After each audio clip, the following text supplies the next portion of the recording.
තෙරුවන් සරණයි සුබ උදෑසනක් වේවා. අද මාස සාකච්ඡා සඳහා සම්බන්ධ වෙනවා අපේ උඩුමල්ගල පියනන්ද හාමුදුරන් වහන්සේ, ඒ වගේම ගංගොඩවිල පුණ්‍යරත්න හාමුදුරන් වහන්සේ, ඒ වගේම සිංහල රාව්‍ය ජාතික සංවිධාන ලේකම් අපේ මధుභාෂණ ප්‍රභාත් රණහංස මහත්මයාත්, ජාතික සංවිධායක ඉෂාර කරුණාරත්න මහත්මයාත් මේ අවස්ථාව සඳහා සම්බන්ධ වෙනවා. මේ වෙනකොට රටේ ලොකු සාකච්ඡාවකට භාජනය වෙන කාරණාවක් තමයි ගල්ලංගුරු වංචාව කියන කාරණා. මේ වෙනකොට ගල්ලංගුරු වංචාවෙන් කෝටි 700 ගානකට වැඩි ප්‍රමාණයක් මේ වෙනකොට රටේ ආර්ථිකයට හානිදායක වෙලා තියෙනවා. ඒක බරපතල හානියක් කියලා සඳහන් වෙන්නේ. ඒ විතරක් නෙමෙයි, මේ ආණ්ඩුවෙන් മന്ത്രിවරුන්ගේ විශ්‍රාම වැටුප කපා හැරියා. ඒ විශ්‍රාම වැටුප මේ වෙච්ච හානිය පිළිබඳව බැලුවාම විශ්‍රාම වැටුප අවුරුදු 40ක් ඔය മന്ത്രിවරුන්ට දෙන්න පුළුවන් හානියක් මේ වෙනකොට සිද්ධ වෙලා තියෙනවා කියන කාරණාව පැහැදිලිව සඳහන් කළා. එතකොට මේ ඍජුව වෙච්ච හානිය, එතකොට කෝටි 700 ගාණක් කියලා කියන ඍජුව වෙච්ච හානිය. එතකොට මේකෙන් වෙන අනිකුත් හානි දිහා බැලුවාම ඊට වඩා විශාල ප්‍රමාණයක්, වැඩි ප්‍රමාණයක්, විශාල හානියක් රටේ ආර්ථිකය කාබාසිනියා කිරීම සඳහා හේතු වෙන කාරණාවක් බවට පත් වෙනවා. පහුගිය දිනකදී ආවේ අවසාන 10 වෙනි ගල්ලංගුරු නෞකාව.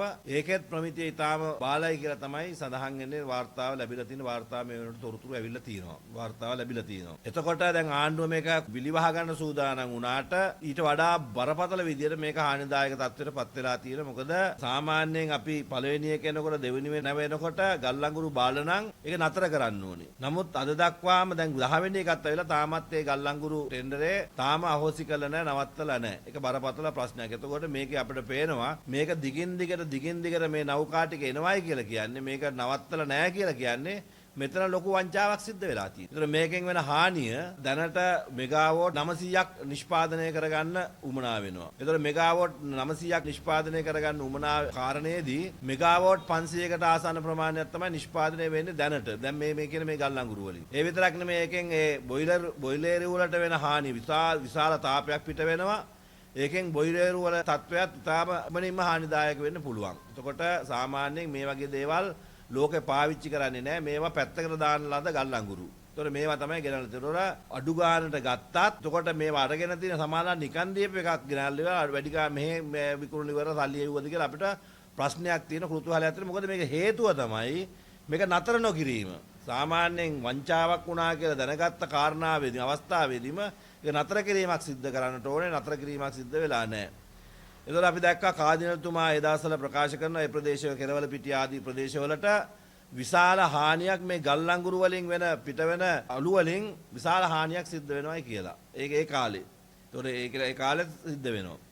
එතකොට දැන් මේ අලුත් මේක බැලුවාම, මේ අලුත් ගල්ලංගුරු දිහා බැලුවාම, ප්‍රමිතියෙන් බාල කාරණාව දිහා බැලුවාම ඊට වඩා වැඩි ප්‍රමාණයක් අලු උඩට යනවා, ගුවනට යන ප්‍රමාණය වැඩි වෙලා තියෙනවා. ඊගාට පොළොවට මුසුවන ප්‍රමාණය වැඩි වෙලා තියෙනවා. එතකොට ඒවයින් පොළොවට මුසු වීම නිසා විශාල ඩිං ආදී පාවිච්චි කරන අයටත්, ආශ්වාස ප්‍රාශ්වාස කරන අයටත් විවිධ රෝගාබාධ වලටත් හේතු වෙන්න ප්‍රධාන කාරණාවක් බවට පත් වෙන්න ඉඩ තියෙනවා. මේ කාරණාව නිසා වැඩි ප්‍රමාණය. ඒ නිසා අපි කාදිනතුමාගේ පැහැදිලි කරන්නේත් ඔබතුමන්ලා කියපු කාරණාවට වඩා වැඩි ප්‍රමාණයක් මේ බාල ගල්ලංගුරු නිසා ඒ ප්‍රදේශීය ජනතාවට හානිදායක වෙන තත්වයකට පත් වෙලා තියෙනවා. ඊගාවට රටේ දැන් ඉදිරි කාලය තුල දැන් අපිට නිෂ්පාදනය කරගන්න වෙන විදුලි ප්‍රමාණය අවම වුණාම ඉතිරි ප්‍රමාණය නිෂ්පාදනය කරගන්න වෙන්නේ ඩීසල් වලින්. ඒක ඩීසල් වලින් මේක නිෂ්පාදනය කරගන්නකොට විශාල ප්‍රමාණයක් අපේ පිරිවැයක්, අපේ ආර්ථිකය ඒ වෙනුවෙන් යොදවන්න තියෙන විශාල හානියක් රටේ ආර්ථිකයට ඍජුව සහ වක්‍රව සිද්ධ වෙන ආකාරය මේ පුතුරින් පැහැදිලිව සඳහන් කරන්න පුළුවන්කම තියෙනවා. එතකොට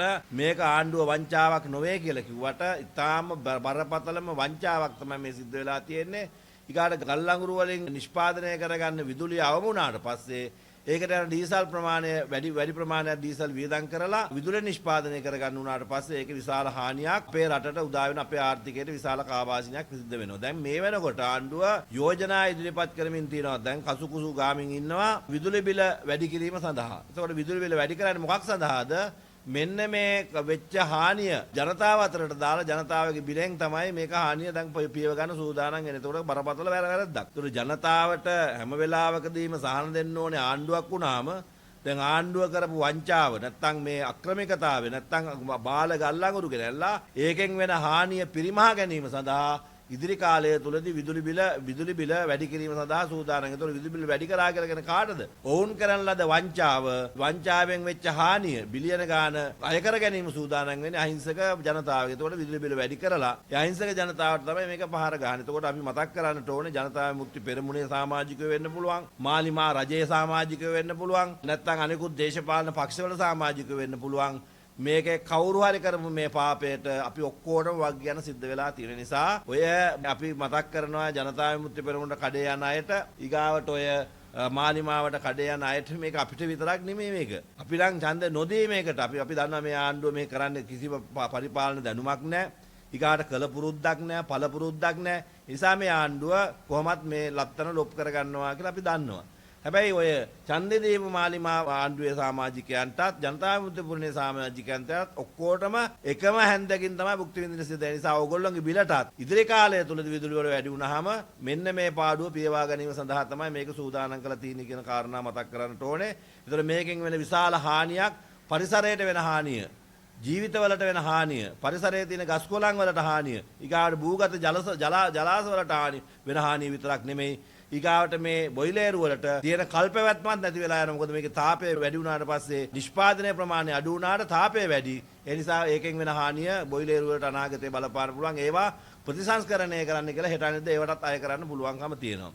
අනිත් පැත්තෙන් බැලුවාම විදුලිය නිෂ්පාදනය කර ගැනීමේ අප්‍රවණතාවය ගල් අඟුරු වලින් අඩු වුණාට පස්සේ මොකද වෙනදා ගල් අඟුරු ගෙනල්ලි වල 900ක් නිෂ්පාදනය කරගන්න එක දැන් 500කට ආසන්න ප්‍රමාණයක් තමයි 500කට පොඩි වැඩි ප්‍රමාණයක් තමයි නිෂ්පාදනය කර ගැනීමේ හැකියාව තියෙන්නේ. එතකොට ඒ ඉතිරි ටික නිෂ්පාදනය කරගන්න අවශ්‍ය දීසල් වලින් යන මේ පාඩුවත් පියවන්න සිද්ධ වෙන්නේ අනාගතයේ මේ ජනතාවගේ බිලෙන්. ඒ නිසා හැම පැත්තෙම බැලුවාම තාම බරපතල සාගත වංචාවක්. මොකද හේතුව තමයි සාමාන්‍ය වැරද්දක් වුණාට පස්සේ අපි ලෝකයේ වෙළඳපළයට ගිහිල්ලා යමක් තෝරන්න නැතුව ගන්නේ නැහැ. ඒවා ප්‍රමිතියක් තියෙන. ප්‍රමිතියට අනුව තමයි අපි බලන්නේ. ඒ නිසා අපි ආණ්ඩුවට අහන්නේ මේ බාල ගල් අඟුරු ගෙනාවනම් මේක සොයා බැලුවේ නැද්ද?